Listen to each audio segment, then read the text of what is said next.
तुम्ही ट्रेडर असाल का इन्व्हेस्टर, आपल्याला सर्वात इम्पॉर्टंट गोष्ट असते ते मार्केटचं सेंटिमेंट कळण्याची, दिशा कळण्याची. आणि ते जर समजून घ्यायचं असेल तर आपल्याला समजून घ्यावं लागते निफ्टी 50. आणि निफ्टी 50 वरूनच आपल्याला मार्केटची दिशा कळते, मार्केटचं सेंटिमेंट कळतं. ते कसं तर चला तुम्हाला सांगतो. पण त्या अगोदर तुम्ही जर आमच्या चॅनलवर नवीन असाल तर आमच्या चॅनलला नक्की फॉलो करा, सबस्क्राईब करा. कारण की आम्ही आमच्या चॅनलवर वेगवेगळे ट्रेडिंगचे व्हिडिओ आणि इन्फॉर्मेशन टाकत असतो. तसंच निफ्टी 50चा आणि सेन्सेक्सचा एक डिटेल व्हिडिओ आम्ही आमच्या युट्यूब चॅनलवर टाकलेला आहे, तो तुम्ही नक्की जाऊन बघा. तर चला तुम्हाला समजून सांगतो की निफ्टी 50 म्हणजे नेमकं आहे तरी काय. निफ्टी 50 म्हणजे मार्केटमधल्या सगळ्यात मोठ्या 50 कंपन्यांचं इंडेक्स.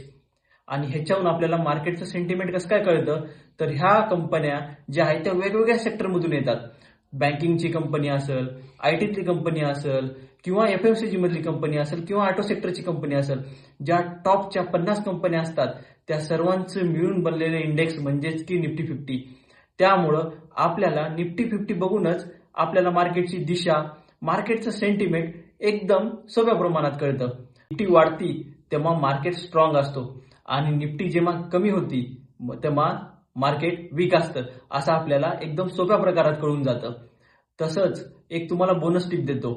त्याच्यामध्ये काय तर रिलायन्स असेल, एचडीएफसी बँक असेल आणि टीसीएस असेल, ह्या तिघांचं वेटेज निफ्टी 50 मध्ये खूप जास्त आहे. त्याच्यामुळे तुम्ही जर ट्रेडर्स असाल तर निफ्टी 50ची जर तुम्हाला डायरेक्शन जर समजून घ्यायची असेल तर तुम्ही ह्या स्टॉककडे लक्ष दिलं पाहिजे. तसंच निफ्टीची किंमत आता एक 26,000च्या आसपास चालू आहे. आणि ह्या निफ्टी 50 मधल्या आपल्याला 50 कंपन्यांमध्ये सुद्धा इन्व्हेस्ट करता येतं, ते पण फक्त आणि फक्त 260 रुपयाच्या आसपास. भले कंपन्यांची प्राइस जास्त असेल पण आपल्याला 50 कंपन्यांमध्ये इन्व्हेस्ट करता येतं, ते पण 260 रुपयाच्या आसपास. ते कसं तर ते आम्ही पुढच्या व्हिडिओमध्ये सांगणार आहोत. त्यामुळं आमच्या चॅनलला नक्की फॉलो करा, सबस्क्राईब करा, जेणेकरून तुम्हाला पुढचा व्हिडिओ दिसेल.